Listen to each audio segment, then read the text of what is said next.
Ever since his publication in Action Comics #1 over 85 years ago, Superman has been the quintessential archetype for not only superheroes in the genre, but how the stories within comic books as we know them have been told. The archetype that Superman presents is vital to creating the rest of the superhero world. Within every single comic book mythos, there's essentially a power structure that develops, based on what each hero can do. You always have plenty of street-level heroes. Sometimes they have powers, sometimes they don't, and if they do, they're not too spectacular. These guys are basically just one step above regular law enforcement when in terms of what they can handle. Their stories are a lot more relatable since they're usually just a person who's extraordinarily good at fighting. Sure, they do have their villains, but it's always treated like a huge moment whenever they punch above their weight class and help the next group. And these guys are the heavy hitters.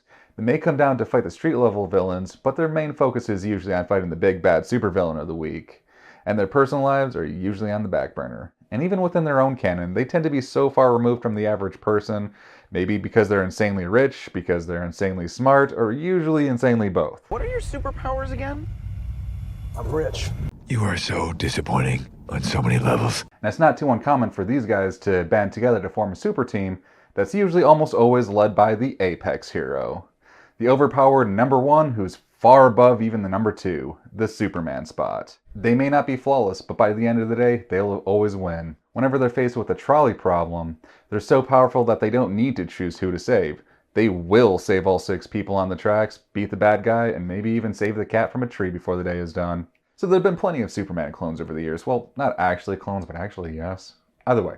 So we have Fawcett Comics' Captain Marvel, now known today as DC's Shazam, Savage Dragon's Mighty Man, City of Heroes Statesman, Shonen Jump's All Might, and to an extent, I would kind of argue Marvel Comics' Captain Marvel. They're that universe's apex hero. I mean, there's been many more analogs of Superman across the genre, but what if, and hear me out on this, what if Superman was a douchebag? How original. There's actually so many more evil versions of Superman than there were good ones. And I don't just mean supervillains who were overpowered. I'm not talking about your General Zods or your Thanoses of that comics world. I'm specifically talking about characters who have the exact same abilities as Superman, seen as the apex superhero of that world, and just unbeknownst to the rest of the world that they're actually evil. The Boys Homelander, Invincible's Omni-Man, Irredeemable's Plutonian, Dark Horse's Titan, Wildstorm's the High, and that's not even scratching the surface. We still have everyone else who's set up to be completely useless on a play on Clark Kent's naivete like Clark Oppenheimer in The Tick, or that their moral code holds back everything like Utopian in Jupiter's Legacy. This isn't just an indie thing. Marvel also has the Sentry, King Hyperion, Gladiator, and Icarus, to varying degrees of villainy, of course. And even DC themselves has alternate universe evil versions of Superman, like the one we see in Injustice, Red Sun, Ultraman, and that one episode of the Justice League cartoon. I've done a lot of things I thought I'd never do these last 2 years. One more won't hurt. And that's weird, right? Comic book writers frequently borrow from each other's work all the time, but no character has been bastardized quite like Superman. Hell, Batman and Wonder Woman aren't nearly ever adapted into villains, and if they are, they're always killed off or they're subservient to that universe's much more evil Superman allegory. I have a few ideas on why, but if we want to get to the bottom of why everyone keeps trying to subvert Jerry Siegel's Superman, we need to start with Jerry Siegel's first Superman. So let me explain. So just like every conversation with a Rick and Morty fanboy, it all begins with Nietzsche. I'm Pickle Rick! Way up inside as far as they can. He argued that in a world without religion as a moral structure, a person can be over the dangers of a nihilistic world if they work to better themselves and the rest of the world. And which is going to be a running theme throughout this video. People took a surface level reading and misconstrued the idea of what a Superman, or Ubermensch, was. A young Siegel and Schuster wrote a short story in their sci-fi fanzine called The Reign of the Superman, in which the name is a play on the misconstrued idea of Nietzsche's Ubermensch. Well, actually, it's overhuman, but whatever. The story follows a Great Depression-era mad scientist who gives a homeless man telepathic powers, only for that guy to immediately try to take over the world. He kills the scientist, and then once he realizes his powers are temporary, he just goes back into obscurity in the breadline. It's nothing too deep, but then again, they're just two 18-year-old kids trying to write a fun sci-fi story. 5 years later, a lot of tweaking and many submissions to various comic book houses, Siegel and Schuster would eventually create Action Comics #1, and Superman would fall a bit more in line with Nietzsche's Ubermensch. There weren't too many subversive takes on Superman in the beginning. The general audience at the time skewed far younger, and by the time those fans in the Golden Age became adults, the Comic Code Authority limited on what the creators could write or draw. I know. These rules suck, right? But by the mid-80s, Alan Moore's Swamp Thing opened the door and publishers became less and less reliant on the approval of their self-enforced guidelines. The villains could now sometimes win, storylines could be a lot darker, and artwork could show a lot more graphic content. And with a lot more publishers outside of DC and Marvel springing up, this led to a lot more new and interesting takes on this growing stale industry, and by the 90s, comics were extreme. That's why they spelt it with an X sometimes. Get it? Because it's cool. Yeah, you get it.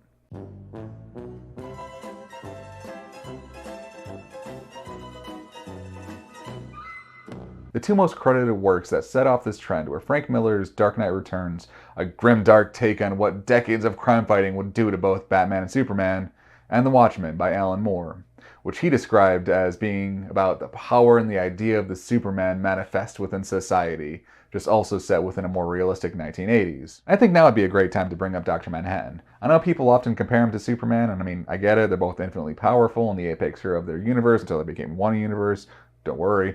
But Dr. Manhattan is not a Superman substitute. He's actually a Captain Atom substitute. In fact, all the characters in The Watchmen are actually nods to DC's then newly acquired Charlton comics. Night Owl is actually the Blue Beetle, and the Comedian is actually the Peacemaker. I just think that's a really cool bit of comic book history. Now, where was I? Right. People only taking a surface level reading of a deeply philosophical take on the superhero genre and spitting out things that completely miss the point.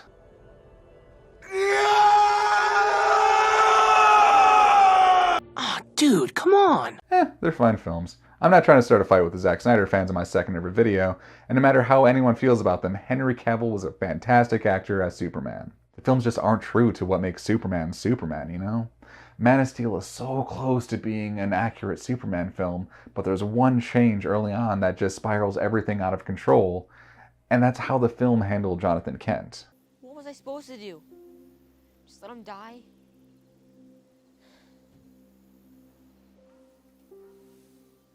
Maybe. Ma and Pa Kent are supposed to represent the best in humanity, and it's their love and kindness that make Clark Superman. This little guy was crazy for Christmas. We used to wrap his presents in lead foil so he couldn't peek. You mean Santa wrapped them? Oh, of course, dear. His parents were just really good people who raised a really good son who just happens to be the most powerful being in the universe. They loved their son and supported every decision he made to help others. Just not this. That's all right, Martha. He's right. Clark has a point. We're not your parents. In fact, Kal-El not having a Pa Kent as his warm guiding light is in itself the basis of so many Elseworld comics. And honestly, that's how you realistically would get a Superman who doesn't mind killing or destroying the surrounding city, or turn evil, or allow others to kill, or you get the point.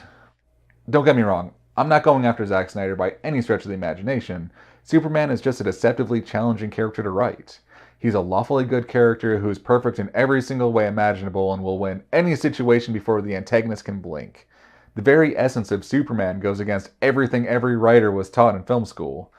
Think of how a huge part of Jack Sparrow's character became so much less interesting the moment he became too perfect. Which is at the heart of what so many of these subversive takes on Superman are actually about.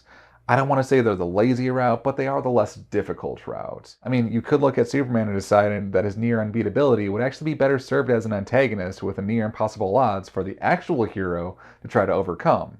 I mean, Omni-Man wasn't supposed to be that series' Superman. Invincible is. And eventually, the hero will beat the bad guy. Hate to spoil nearly every single story mankind has ever told, but yeah. Having that utterly destructive force be the villain just sets the stakes that much higher, and it's that much more exciting to see the good guys eventually get the win. Or they take the pizza cutter route and have everything be all edge and no friggin' point. Homelander is a far more fleshed out version of what if Superman was made in a corporate lab to be sold as a product than what he was in the comics. And please believe me, I'm not the type of person who wants to be negative on the internet, but man, The Boys is a far better adaptation than the original.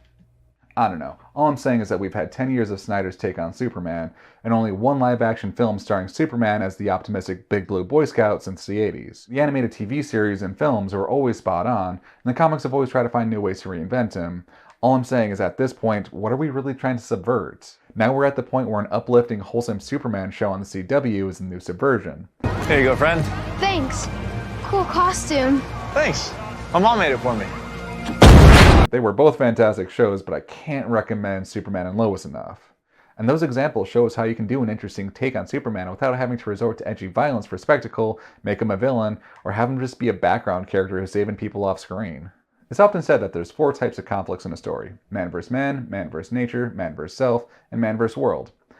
We can automatically scratch the first 2 off because Superman will beat any villain or volcano. But some of the best stories involving Superman have always been him struggling to justify his morality in a world that shuns and sees him as old-fashioned. If you're trying to write a Superman story and you don't think he can fit in the modern world, that's this story right there. Even the deconstructive Mal Santa himself wrote possibly the greatest not Superman take with Awesome Comics Supreme. Originally, Rob Liefeld, the creator of Deadpool and a whole bunch of 90s edginess, created the Superman nod called Supreme. He was an angel who would kill anyone who stood in his way. And all in all, it was nothing deeper than Supreme shows up, kills the baddies, refuses to elaborate, and leaves. Obviously the sales were bad, and Rob Liefeld asked Alan Moore to step in, the only condition being that he had complete creative control and could rewrite all of Liefeld's work. Under Moore, Supreme was reimagined as an older man who had just been a superhero since the 1930s. The Story of the Year run tackles all the problems with trying to be true to a Golden Age accurate Superman head on. How does a Paragon good fit in a world of violence? Can his old-timey morals help change the world? And it's honestly an underrated classic that never seems to be brought up in conversation. All I'm saying is I'm genuinely hyped for James Gunn's Superman Legacy. He said that he wants to be based off the All-Star Superman run by Grant Morrison and has described it as the embodiment of truth, justice, and the American way. He's kindness in a world that thinks kindness is old-fashioned. But what do you guys think? I'd love to read your comments, so please like, subscribe for more weekly content on comic book and nerd content. I've been Eric, and you've been awesome.